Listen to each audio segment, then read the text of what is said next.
conversation. I think he chaired it at some point, and Ronnie seemed to know him so well and was giving me this whole thing about Hassan Mal, aspects of him that I might not have known. And then just before the main meal was served, he disappeared. And I said, Ma, what a sacrifice. He's going to miss a huge meal. But that's Ronnie Kasrils. He's made sacrifices all his life, so I think that was a small one. But what I want to say is I was at a meeting once that was being chaired by Judge L.B. Sachs, and somebody in the audience asked Judge Sachs, will South Africa go the same way as Zimbabwe? And Judge Sachs thought for a while and he said, no, believe it or not, whatever is going on here, and with all this corruption and everything, remember we have people in this country who are honest and who are brave. We have an amazing civil society. And you know that we have had people across the spectrum, from the poorest of the poor, from the ones who are accorded the lowliest status, right up to people who have served this country with great sacrifice and who speak truth to power. And here is somebody who does that in the most noble way. Ladies and gentlemen, I welcome you to listen to Judge L.B. Sachs. Thank you. And if Hassan was alive, you would have been very proud. Thank you. Are you remaining here to take questions? No. Or not? Okay. You do that. Okay, that's fine. But you can do that. Fine. Okay. I'm not sure you want to put it in your pocket or... Yeah, I'll stick it in there. Right, well, good afternoon, everybody. I'm delighted to be here with you. Thanks for the very kind words, Prof. What I intend doing is perhaps speaking for something like 30 to 40 minutes, so that we have at least 20 for discussion. You can bombard me with your questions. So we'll try to aim for that, at least the 20 minutes. I was told we could go past 2 p.m., but I'm not going to do that. I think, given age, on my part, not yours, and the extent of schooling you're going through, to try and carry on can be counterproductive. So let's get into a title which was thrust on me, Jacob Zuma or President Faust. There was no time to really change it to make it, I think, a little bit more sensible.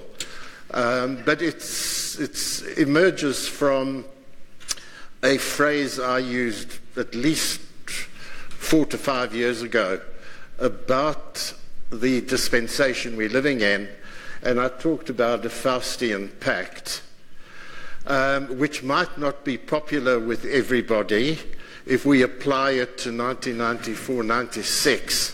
It certainly is popular with Professor Saint-Peter Blanche of Stellenbosch, who, after reading his book, Lost in Transformation, it began to occur to me when I read it in 2012 that we had given away far too much in 94-96. And it's towards the end that I'll come to that, because I think it is a very important challenge to one Cyril Ramaphosa if he's going to get things right. Given the wonderful sea change that has occurred in this last week, and we can almost feel the fog lifting even as I speak here, and it certainly lifted with me as I saw that result from the NEC meeting, from the election, yes, at the ANC conference, which saw Cyril Ramaphosa coming to the fore. But in fact, the way I apply the Faustian Pact in my book, on sale in the foyer, not a bad price, A Simple Man, the Enigma of Jacob Zuma, is that I do see, in the very real sense, Jacob Zuma as Dr. Faust and the Gupta brothers as Mephistopheles, the messenger of the devil who comes and offers fame and fortune in return for Faust's soul. A very interesting German classical tale that given rise from the 13th, 14th century to this idea of selling one's soul to the devil. And in Christian countries, of course, this is always used very much, but it has its analogy in Islam and every religion. So let me, first of all, I want to begin on a positive note and end on a positive note because it can be quite a depressing tale.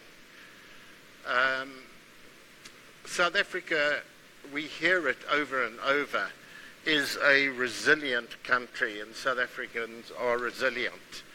And I'm an optimist who is on that side. I agree with that.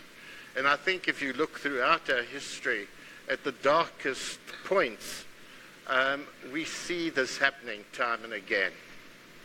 So even during the reign of Jacob Zuma, I felt that although it could have spelt enormous disaster, that there was always what Ramaphosa will say is looking at the glass and saying it's half full, not half empty.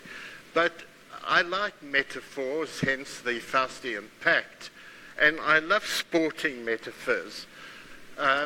Not all of us are enamored with sport. Some of us blokes go on far too much. I was like that at school before I began to read a little, but it's left its character traits with me. And when I see the emergence of two fantastic bowlers in our cricket team, and the latest one is this man in Gidi, and you can see the West Indians now utterly envious of what we've produced. And the way we turned the tables on one of the best cricket teams in the world, the Indians, after what we've gone through sporting-wise and cricket-wise, we see this happening over and over. And if you go back to politics, of course, the emergence of a Mandela after the dark apartheid days, I'm not at all totally enamored with J.C. Smuts, but if you're looking at it from the point of the white South Africa that was being born in 1910, and the rogue Cecil John, who resided here in the Cape, and I'm not taking the part now of Rhodes Must Fall. Just read Olive Schreiner about Cecil John Rhodes, and after that corruption, actually, and the emergence of that deal, and it was a deal between Smuts and the Brits. State capture isn't something that's just happened the other day with the Guptas, and I also disagree with, there's a title in your program talking about the end of the apartheid days and that state capture that was being talked about. State capture takes place in various guises throughout history. But anyway, I'm starting on that note because a lot of the things I'm now going to enter is a field of depression and darkness. So hold on to your seats. I knew Jacob Zuma back in the old days.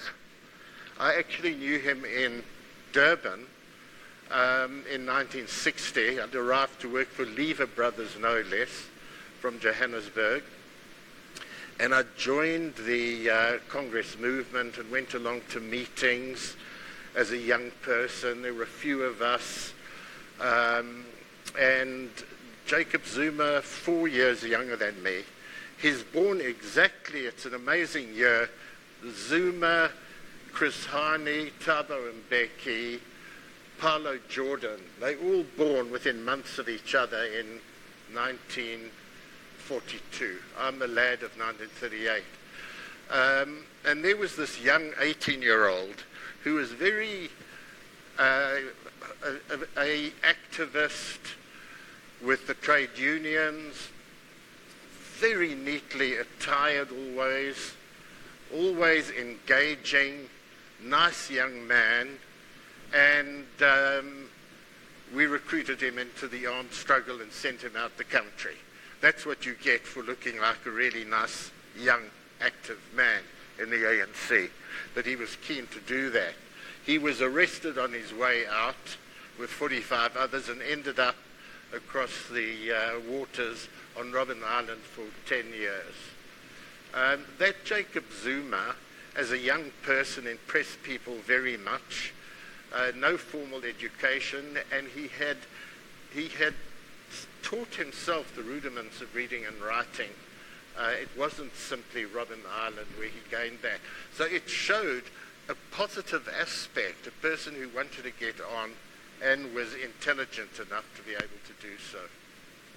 So if you fast forward to 1980, I arrived in Maputo, capital of Mozambique, from having been serving the ANC in exile after having fled the country in '63, so based from London to Dar es Salaam, all the frontline states, had moved from Angola, been deployed from the camps there where I lectured on politics and history and the like, and morality and our standards and so on and principles, to Mozambique where I met Jacob, and we began to work together in a committee restructuring, reorganizing the underground in South Africa and creating links with people inside, having people trained outside and sent back,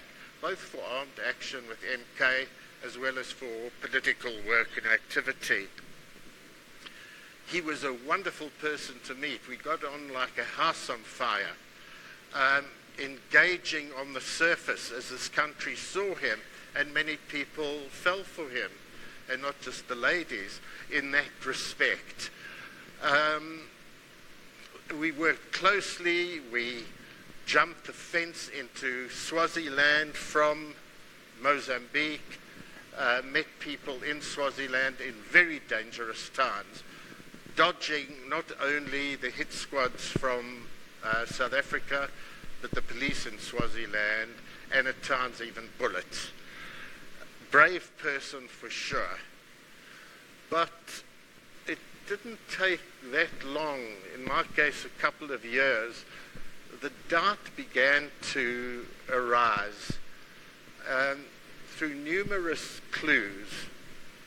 Nothing is being invented here. So what I say can be and is reinforced by the opinions of others in exile. The fact that we didn't speak about this publicly was because we're an underground organization, and then back inside the country there's the whole question of the elections, of creating a new government, coming to power, and so on. So one kept the dirty linen inside. In terms of the way people began talking about him, and what I saw, in short, was somebody who actually cleverly covered up the fact that he was incredibly conservative, patriarchal, and with it went superstitions and aspects that made one wonder what actually went on in his mind. There were aspects of his ethnicity, and in relation to that, what we noted from time to time was that he would have private meetings with people from his province, and that wasn't the minority groups, but those from his tribal group. And those from other backgrounds in South Africa and within the ANC were pretty disturbed by this. It was actually discovered that in the work that he had been doing before I came and joined him to do political work, that he had been very selective in sending weaponry out of Mozambique, smuggling back into the country, in the main into the hands of people in the rural areas of his province. And those who were working with him were very disturbed and had made reports, and that particular structure of his was dissolved. So there was this ethnic aspect, there was a very backward aspect, and I'm not just putting down tribal culture as backward, but that's another lecture, of course. The question was, and remains, as you see Zuma speaking in his home language to people within Zululand, that there is a very marked focus on so-called Zulu culture, which people who know it say he twists. So there was this ethnic factor, there was the question of secrecy. Now, of course, we were involved in clandestine activities, but Zuma had clandestine activity going on within our clandestine activity. And that's for, I've given the example of the smuggling of weapons. He would meet people from his province. And at first, I defended him when people said to me, you know, this man's tribalistic. And I said, well, a lot of us here are from Natal. And anyway, he's a politician and he needs his constituency, etc. So he's got to look after that. And people would laugh about this and say, well, Ronnie, you'll see, it's more to it than that. There was a fourth aspect, and that related to the gender factor. Now, we were all living in very tense times, almost like the resistance movement during the war. I'm talking about Europe there, or in any times of that kind of tension, where male and female relationships can flare up like that. And that happened, and a lot of us were single people away from wives, family, and so on. So I'm not being precious in coming to the point about Jacob Zuma being a predatory male chauvinist. And it was seen and talked about. Seldom, if ever, reported higher up to people like Tambo, etc. That's an error that was made and lessons to be learnt. But it's something about life as well, where you don't readily go up the line and say, oh, so-and-so's up to this and that and the next thing. It did mean that a culture developed in the ANC, and I'm sure this has happened in other movements around the world and in history, where people covered up for each other. And very often, a leadership decided not to come down too heavily, because often in the leadership there were people behaving in a similar way, or even carried within them certain ethnic factors of consciousness and the like. There are books written about the ANC in exile, which try to make out that aspects of corruption of various kinds, including the ones I've referred to, but also including the question of gaining benefit in relation to the small change around, in relation to the fact that we were a community and we had a ration system and we had people who were in charge of organising the petrol, or seeing and choosing who would travel abroad for a conference, or simply in terms of the groceries and the meat you received at your residence. So these were communities in poor countries from Angola to Zambia and Mozambique. And I would defend the fact that there were quite small elements of corruption on the basis that that's what you find in society anyway. I'm admitting that it was there, but there are some authors in this country and academics who have said that therein lies the germ of corruption in our country. But you're talking about 2,000 people in exile who come back and are swallowed up in a sea, some might say, of corruption or of acquisition or of capitalism. I'm not wanting to dwell on this. It's a subject to consider, but there are various books that you might come across, and I have had debates on this with such authors. I would say that Zuma is a product of South Africa, even though we begin to see those manifestations are referred to in exile. He's not learning that in exile. He's exhibiting certain traits. And we saw these traits with many people, and with many young people who came out in 76, who were a generation younger than the Zumas and Hanis and Ronnie Kasrilses, who came out in 76, and by then were even more materialistic, by the way, than our generation had been from the 60s. There was something of a difference which we could see between the 1960 generation and the 76 generation. Acquisition, commercialism, commodification and so on had become much greater in South Africa from the 50s, that particular generation, where there certainly was a greater degree of morality. Perhaps the families were more cohesive. There was still the influence of church or religion, and of course that's pretty strong in African society. When we came back into the country, the flaws that some of us saw in Zuma became much more evident. And it became evident for people in our country interested in these luminaries or powers to be, and even to the media.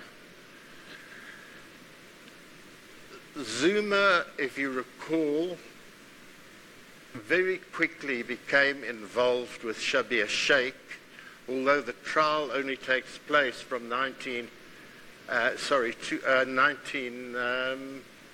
2002. But it goes back to 1990 plus 1 month, 2 months. And in relation to the question of how corruption began to rear its head within a movement that was going to become a government and a ruling party, what people began to see, or what one should realize, is that those from exile, unlike a Ronnie Kasrils or a Joe Slovo, by the way, who in his case his wife had a bit of money from abroad. In my case, I had relatives here, and people like us had those middle-class connections. We didn't have bank accounts, and we didn't have savings, all of us from the prisons or from exile. But if you were from the African community, you'd never had a bank account. There was no property in the family, and you were at this incredible disadvantage, plus the fact that unlike those with a nuclear family system, you had this incredible extended family. And you had then people like Jacob Zuma and many others targeted by the likes of the vultures circling, such as Shabir Sheikh, and there are many names. I don't want to start rolling them off my lips. in case anybody here's connected and I get sued. But they've been in the press innumerable times. So, of course, I'm playing a game with you when I said all that. The Reddies, all sorts of characters, both black and white and Indian and Jewish and the like. And Jacob Zuma and certain others were clearly seen as easy targets. Many were rebuffed, those who came clinging or swooping. So not everybody just succumbed, but there was a slogan emanating out of Greater Africa, and that was, it's our turn to eat. And I know some characters who were there who were actually better off than a Jacob Zuma, and here I won't mention names, but who were not satisfied with having a middle-class level of life, of beginning, as we did, earn as we came to Parliament, and that's not a bad wage at all, but who simply used the slogan, it's our time to eat. And the fact that I've given 30 years of my life, half of which might have been in prison, it's now the turn for the damn whites of the society to pay us back, and we will reap what we can. There were people like that, and Zuma certainly fell in with that sort of lot, and there were a good many people who did not. But Zuma fell in with alacrity, and he was soon up to his eyebrows in crooked deals, as we know. However, let me just mention this. It was quite strange, because initially in the media were focusing on this kind of behavior. But by the time a clash or rivalry is evident between Jacob Zuma and Thabo Mbeki, you remember him, the media and public, to quite a degree, began to side more with Zuma and began to buy an alibi he was using, which said that there's a conspiracy against him, which was why he was being dragged into the Shabir Sheikh trial, mentioned in relation to that. And I would say, if you look back at that history, and the media, members of the media have referred to it as well, including yesterday ENCA's program, whole day program, that the antipathy towards Mbeki, which was building up in the ANC and which Zuma used very cleverly to oust Mbeki and come to power, also affected commentators, people in the media and the like. Now, there are various theories about this. There's the idea that he was a clever black, that middle-class people in South Africa and certainly those abroad and those in higher circles here who first liked him got to a point where the dislike grew, that he was too cold and remote and too much the intellectual. Within the ANC, Mbeki clearly had made errors and had made enemies of the trade union movement, COSATU, and the Communist Party. So, in short, enemies of the left. By the move from Mandela and Mbeki, both of them turning towards what we call neoliberal global free market economics. In short, the left viewing it as a lurch by the ANC leader Mbeki to the right with regard to the economic policies of the country. You'll remember that the Reconstruction Development Program, which was more Keynesian and redistributive, was changed for GEAR, which was not, and was seen to be very much the free market and all the ills of the Washington Consensus. The time doesn't allow me, and I'm not an economist, to go into that area. But those who are interested, read Peter Blanche's 100-page book. There are other books that you will find that he mentions if you want to look into the economic factors of the choices available for South Africa. I'm going to end on that, so I want to come back to this, but I'll end on that in terms of 2 or 3 minutes at the end about why a Keynesian social democratic economic approach is the one that could save us. And if we stick with the Washington Consensus, which was from Mandela and Mbeki, the way we lurched then, and then for better or worse, whether you agree with them or not, the left in the guise of Kusatu and the Communist Party, their critique of Mbeki. But there were others within the ANC fold particularly who were nationalist, and I would say, if you don't mind this, these labels make for easier way of getting to points, were the right wing of the ANC rather than the left. So they tended to be more narrow nationalistic in their approach. And amongst them, and I'm not saying it was only them who were corrupt, plenty of corrupt people have been found in the trade unions and in the Communist Party in our country. But there were a great many in the ANC of this ilk.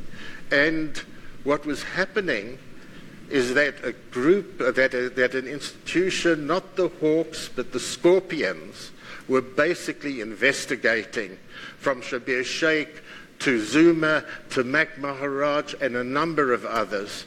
And Gwaka Ramatlodi, you can add and add. And they basically felt that Mbeki ought to step in and tell these people to desist.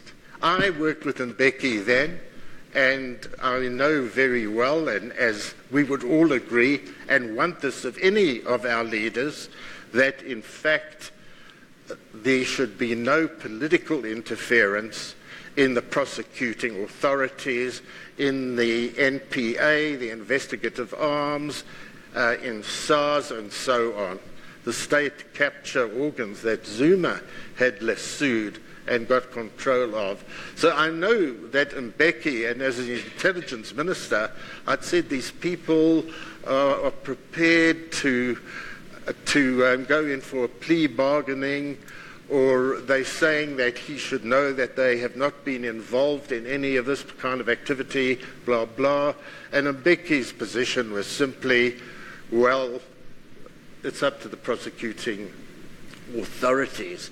But this particular number of people who Ramatlodi and Tony Yingeni called the walking wounded, they, in coalition with all the forces that had become anti-Mbeki, including the left, were very skillfully played by Zuma, so that Mbeki gets ousted and Zuma gets the crown, and becomes, to the acclaim actually of the media, in 2007 at Polokwane and 2009.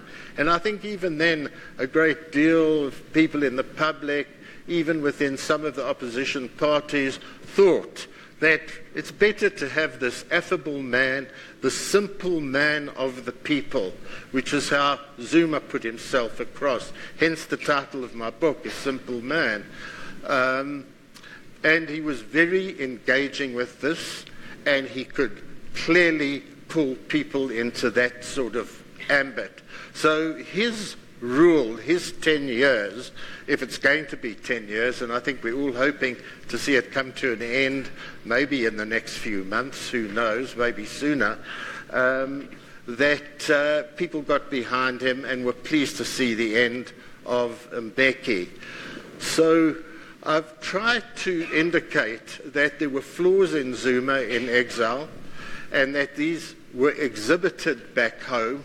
I mentioned the Shabir Sheikh episode, which still lingers on, but then add to it, 2005, there's a rape allegation by the daughter of a comrade of his from Robben Island who was with us in Swaziland and who by then had long died. And Zuma took advantage of her. There was an attempt to put the blame on me and say I'd manufactured a honey trap because I knew her, as he did, from exile. And certainly in that period of time, 2005, a lot of people, and particularly in the liberation movement, believed that there must have been a honey trap. We then recall how horrified people were when Zuma exhibited all aspects of his backwardness as a male predator, the gender aspects, the way he played his culture. I'm a proud Zulu man, and if a woman is aroused by me, it's my duty to satisfy, etc. He's very fortunate to be found not guilty in a court that reeks of male law and male conservatism. And if you read the judgment, you see this. And if you follow that case again, you'll see how the learned judge, who was promoted by President Jacob Zuma later, how he allowed aspects of that trial and evidence to be established, which normally isn't accepted in a rape trial. And that is the person who makes the accusation, in other words, the victim's past sex history, which was laid bare. And this was in relation to a young girl who had had a very difficult life and had great psychological problems, and had, as a young kid, been sexually involved and clearly abused, and there were rape allegations, and in ANC inquiries, those who had been accused by her had been found not guilty. So the judge had allowed aspects of this to be brought to the fore, and also the fact that she did not cry out when she was being raped. And the learned judge's view was that if a woman does not cry out for help while being raped, then she was not being raped. A backward position which took into no account the fact which has been prevalent in so many cases, and as far as the psychology of this is concerned, and that relates to the power equation in offices. We've seen what comes out of both Britain and America and other countries, and in politics, and where a woman freezes. That was the nature of that trial, so much so that the learned judge Zach Yacoub of the Constitutional Court had made a very interesting opinion in relation to the fact that that type of evidence should never have been allowed, and that, as he said, even a prostitute has the right to cry rape. Zuma got off on that basis, and even then my colleagues in the Communist Party, ANC, etc., were prepared to trust him and to elect him in preference to Thabo Mbeki. The other aspects of the flawed Jacob Zuma that we had seen in exile are many. I'm going to simply here, because the time's passing, refer to the secrecy factor. Zuma became head of ANC intelligence and counterintelligence in exile. And this was one of the aspects which made many of us very concerned about his judgment and measures he took in his behavior, because we had examples of people in MK who we felt were absolutely trustworthy and carried out their activities in an exceptional way, who he took positions against. And there were ethnic considerations, it was felt in relation to that, and a lot of such people fell foul of our security apparatus, which certainly was responsible for many abuses connected with him. And not only him, but he had, as I refer to, from Maputo, the secret way of dealing within a secret organization. And one of the biggest abuses of power under Zuma, in terms of state capture, we know very well what it means in terms of the treasury, in terms of our SARS, revenue service, in terms of ESCOM and the like. But there's also the aspect of the security structures of our country, from the National Prosecuting Authority to the Scorpions now, the Hawks, and the whole question of investigation, crime intelligence and the like, and the intelligence portfolio and institution I once commanded. And that has been Zuma's capture there of these institutions and insertion of his own people, from ministers who have patently been incapable of the job, taken from nowhere, like the current intelligence minister, Bongo, and Mahlobo before him, the various police chiefs, etc., and the heads of the Hawks and the MPA, people pliable, people who would be loyal to him, people who he could utilize. And we've seen now for several years, side by side with the state capture of the financial institutions, the capture under Zuma now of the intelligence and the security aspects, so that the NPA were no longer really in the business of tracking down Zuma's friends, from the Guptas to other cronies, and the country suffering enormously as a result. Time has gone pretty quickly, so I'm going to accept that everybody has been following the chain of horror that we've been through in relation to the Guptas, state capture, the abuse of power, the selection of ministers and heads of department who would do his bidding, the firing of those who stood by the Constitution and the law, from the Pravin Gordons and the Ivan Pillais at SARS, which had been working so well, and we're now trying to investigate not just Zuma's friends, but Zuma's own finances himself, which is why these people were so quickly and thoroughly cleaned out. But we therefore were getting to the position of really worrying what next. That was Zuma going to defend himself, prevent himself from ending up in a prison cell?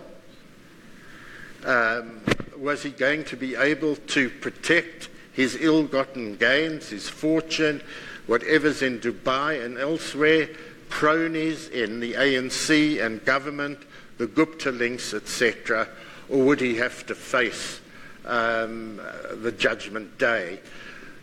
Which was why we are clear that he puts in place, running for ANC presidency, his former wife, and there's Cyril Ramaphosa and a number of others in that contest.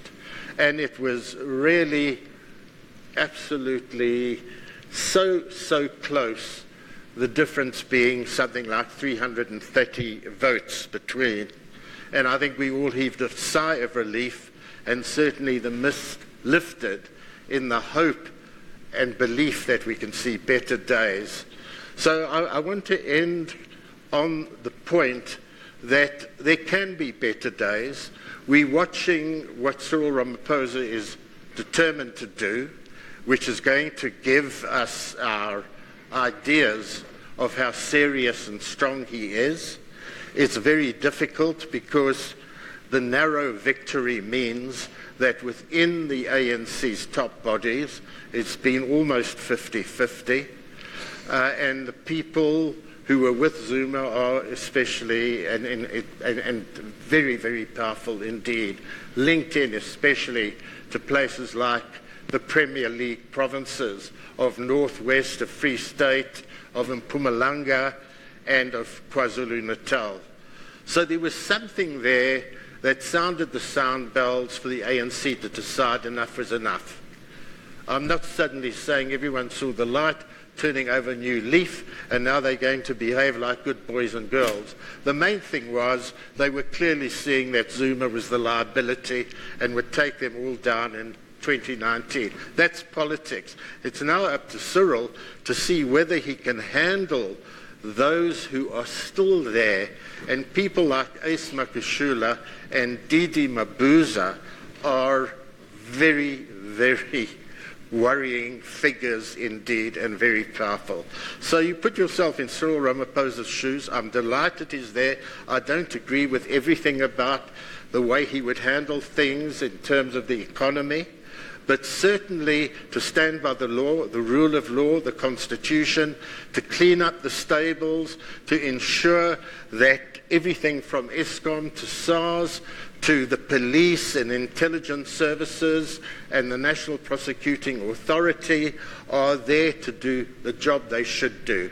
And on the very promising note for all of us, there's nothing like power and the smell of power to make people stand in line. So suddenly, all those who were so pro-Zuma are leading the charge to support Cyril, because of course everyone wants to ingratiate themselves to the new pole of power and get a good job. And one's hoping that he's going to, and I believe he will, that he's a technocrat, that he will choose as many good people, men and women, as he can, if possible. But remember, he's got to do a balancing act with this. So there's that particular factor, and we've got to look at this very closely, empowered with knowledge and information, and the lessons to be learned. So whether Cyril's a good guy or not, the point is it's not just the individual, and we've seen this, whether you look at Mbeki or Madiba or Zuma, it's got to be a leadership group, and they've got to be serving the people. And we've got the judiciary and the media and civil society in this country, which is very robust, business groups and so on, to ensure, and all of us as the public belonging to civil society, to be on our toes.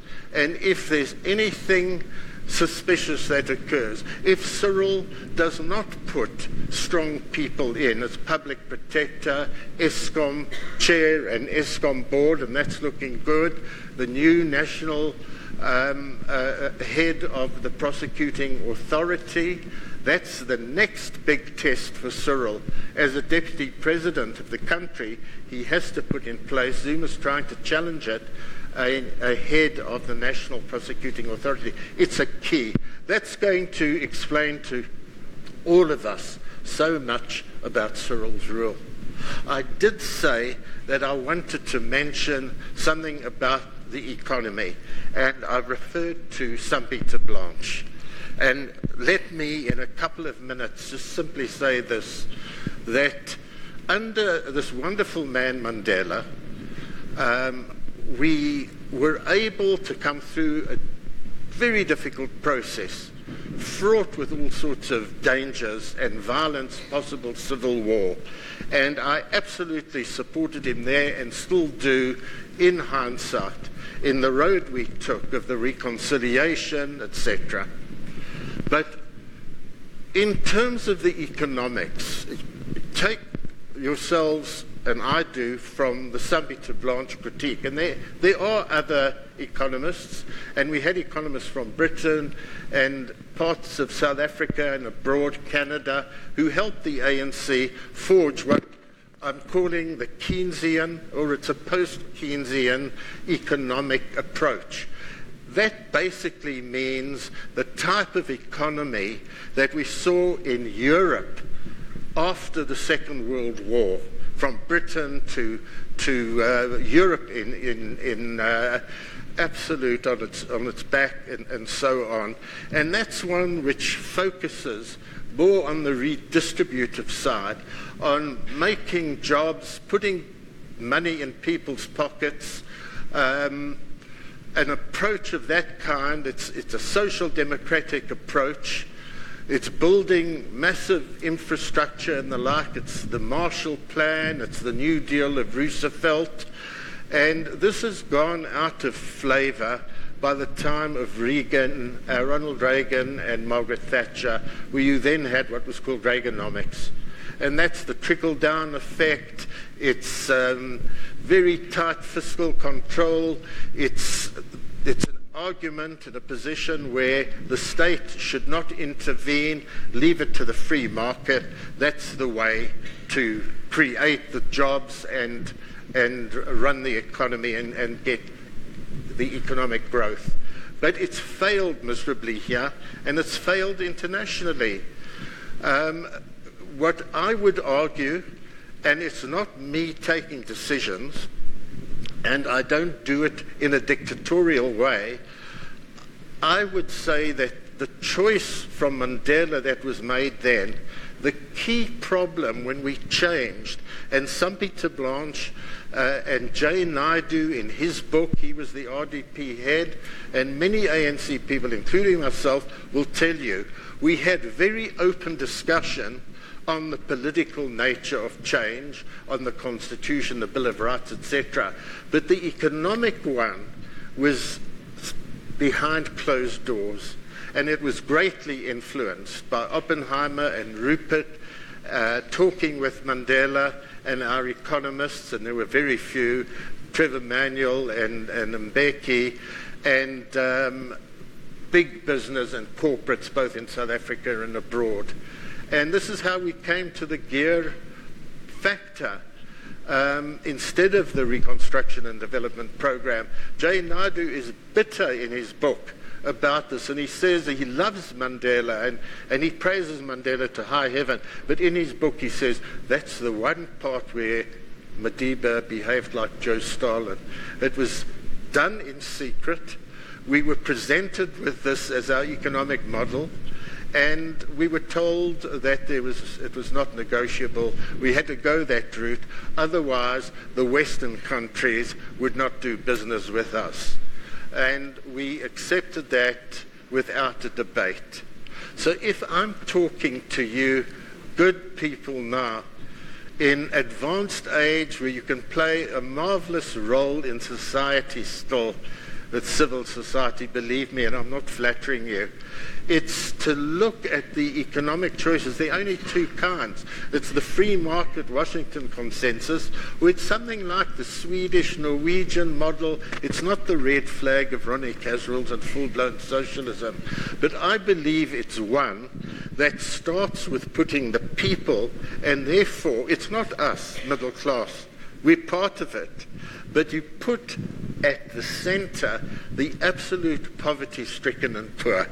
And we people, part of that, say the formula must begin with education for these people, with proper housing, with all of the aspects which will lead to the jobs, which will create a better economy and help our children and grandchildren sleep in a secure, prosperous South Africa.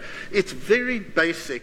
There's a socialism to it, but if you're Christian, you must think back to the egalitarianism of Christianity's foundings, and the same if you're an Islamic or from the Jewish faith or whatever. It actually is a simple choice. The other one is the one that sees, it's not 1%, it's not the 1% having 50, 60% of the world's wealth. It's actually 0.1%. When you look at the figures, it's the billionaires, and they are the ones that basically run governments, that are behind the invasion of countries, the incredible unemployment, the fact that jobs move, as has happened under this new Washington consensus, from industrial countries, including our own, and Britain and America, etc., to parts of the world where you can get cheaper labour. And that's part of the reason for the immense unemployment and horrors we're facing, but also the horrors that our climate's facing. And here we are in a Cape Town where we're all dying for a drink of water. So on that note, may I end? And I'm sorry, but we might just have 10 minutes to go to 2. But they had said to me, if you wanted to stay for another 5 minutes, we could take questions. If you want to clap, you can clap now. Thanks. So, thank you.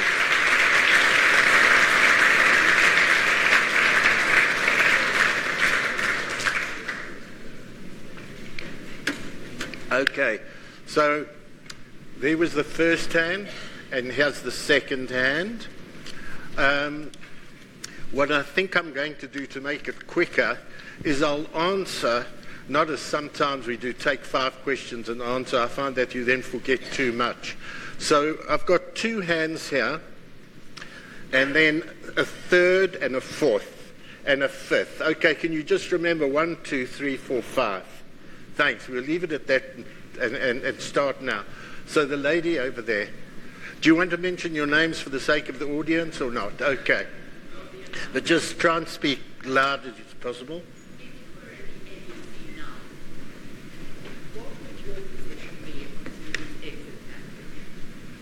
On Zuma's.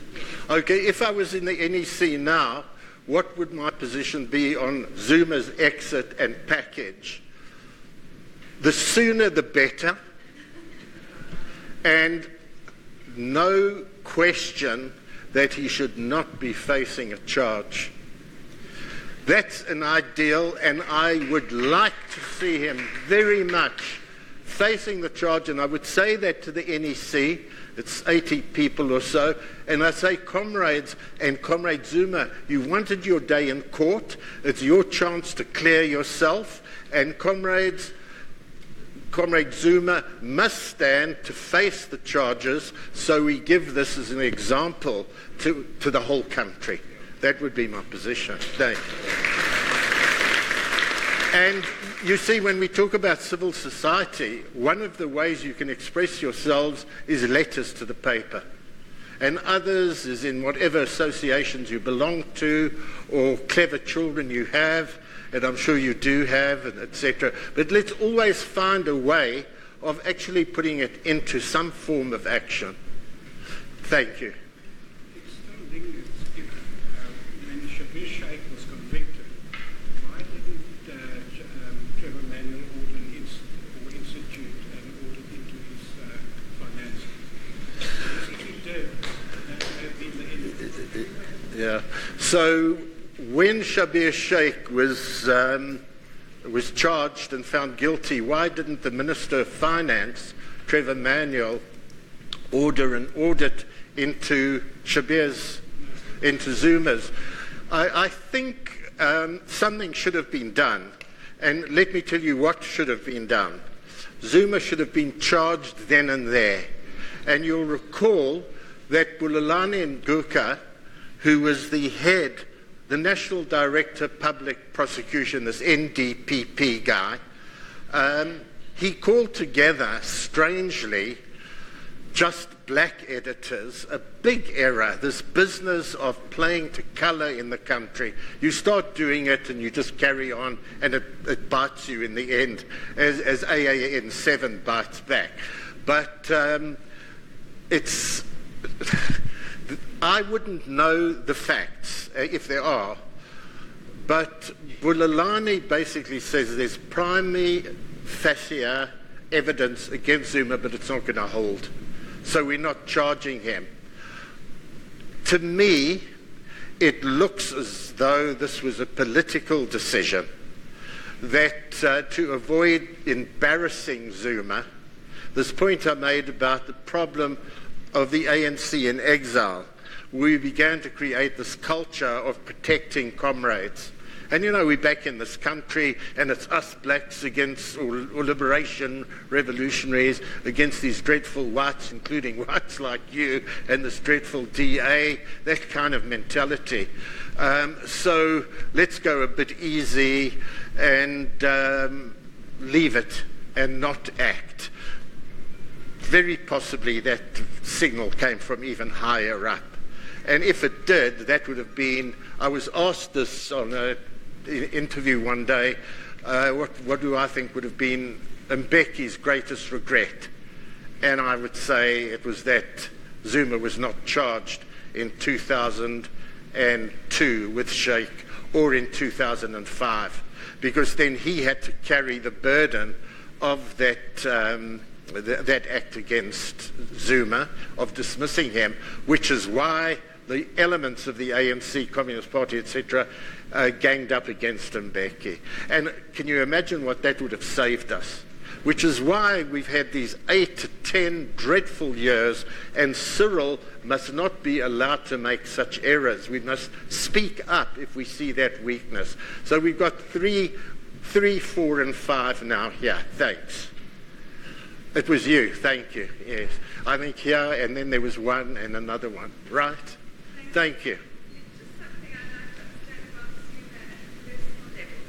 Surely people like you who know him for so many years, and the other ANC of like mind, did you challenge him when you see him personally? What's the reaction? Yes. So this question is, how did those who knew Zuma for so long, worked with him in the struggle and then in government, how did he respond? Did we raise our voices? Perhaps we could add to that. I raised my voice in 2005 in a meeting of the Central Committee of the Communist Party, when I saw that they were all moving behind Zuma and for Zuma. And I spelt it all out along the lines we're discussing here, obviously, well along those earlier lines of my presentation. And I could see it was going down like a lead balloon. Because in politics, when you see the poles of power, then what kicks in is why people, ordinary people, so often think that politics is such a dirty game, that people suspend their judgment, their real judgment, and just go with naked self-interest of getting a job and being recognized. That's that half of it. The earlier half of exile is more complex even, and it relates to a whole amalgam of a resistance movement or a revolutionary movement and so on, fighting a life and death struggle, and not allowing your opponent to see what weaknesses you might have, and unless you Mao Zedong or Stalin, not putting people in your midst who are showing weaknesses up against the wall and shooting them. You know, it's a rough way of responding to that, and I'm not saying that's what should have been done, because often when you give in to that rule of the gun, kangaroo courts, you put up the honest people and shoot them down.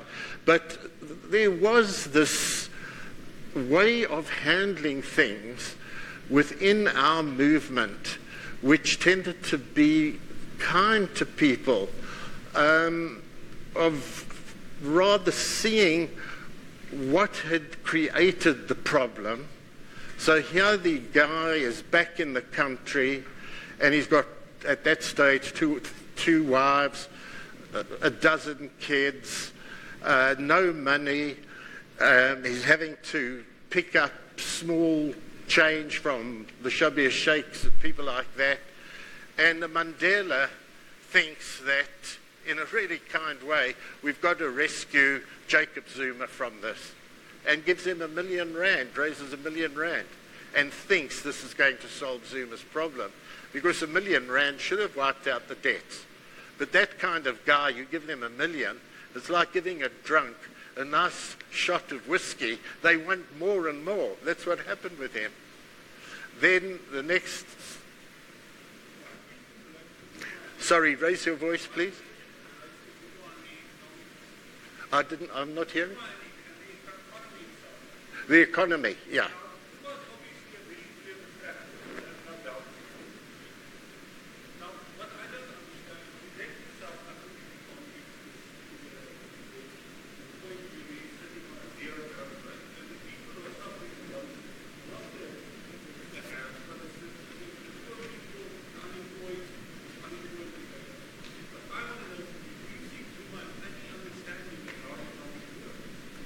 No, absolutely not. So the question was that the gentleman was saying the way the economy has been run down and virtually destroyed, down to 0 growth, 0.7 growth, etc., surely somebody like Zuma, and of course he's got a cabinet there, should see what they're doing is wrong, and how do they still allow this to take place?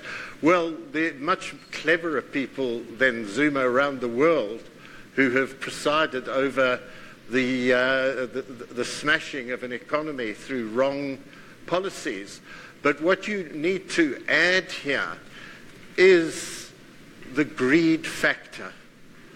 And one's got to be careful in saying it's an African problem, because it's not. But we have seen, whether it's Asia or Africa, Latin America in an earlier century, because the Latin American countries, as you all know, became independent from Portugal and Spain. Those empires crashed 150 years before the Brits and the French, etc., of the last century. And out of the new independent states, we've seen in most cases this similar trajectory of initially some aspect of growth and then the economy really hitting the wall. And we've seen some very gross manifestations of this. And people very easily will point to Ghana, Uganda, Kenya very often, etc., Zimbabwe, of course, and say it's all about our turn to eat and it's all about greed. But actually, and again, where this Afrikaans professor, who was a Broederbonder at Stellenbosch, Sampieter Blanche, can really teach us something about the economics of the country and world economics, going back to the empires that fell and the independent states that emerged. And the thing to bear in mind, and maybe this explains Zuma to a T, is that you have a political elite coming to power in all these countries. But the economy, it's termed neo-colonialism, because the economy in these continents has tended to remain in the hands of the corporates, big business, the mining houses in London and Paris and Washington. And that's where the economic control and power and strength lies. So the new elite are having to govern and at the same time to make money for themselves by battening down on very limited resources. And it's actually the only resource they've got, because the rest of the economy is dominated from Europe and America, is the state fiscus. And they're hungry and they eat like termites into that. And then there was a third up there, next question, the fifth. Thank you.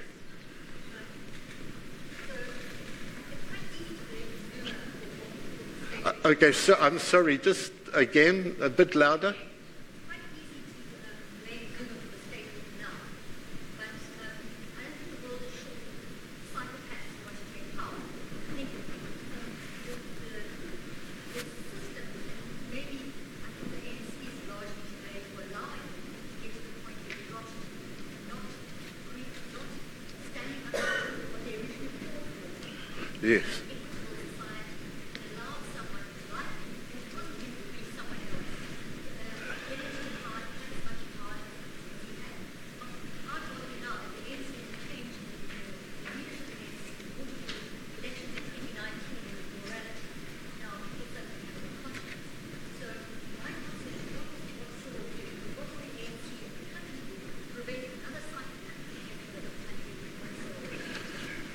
Thank you. That's a brilliant question.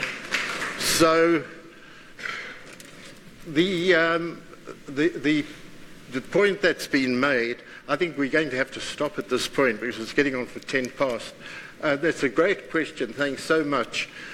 The ANC's to blame for allowing Zuma to ascend and then to carry on. Remember how the ANC and the parliamentarians protected him. So blame lies there. And what do we do now? How do we prevent this happening again? It's a key question, which I alluded to a certain degree. And you're quite right. I blame the ANC, absolutely, and don't let them off the hook. And to make amends, and this second time round, with a populace and an electorate who's now alerted, we are a very politically aware country, this country. People of all shades of education and background. And we've seen this happen. It's a wonderful learning experience. The elections coming around now, we must raise these points so sharply. And we can see that the ANC has been running in panic, which is why they've changed from the Zuma protege and chosen Cyril and come to back him. And Cyril's got to learn this. We're at a point where the ANC hopefully can learn. And all political parties, all of them must be aware that we are an electorate that is becoming awarer. And this is where education and political education comes in so much.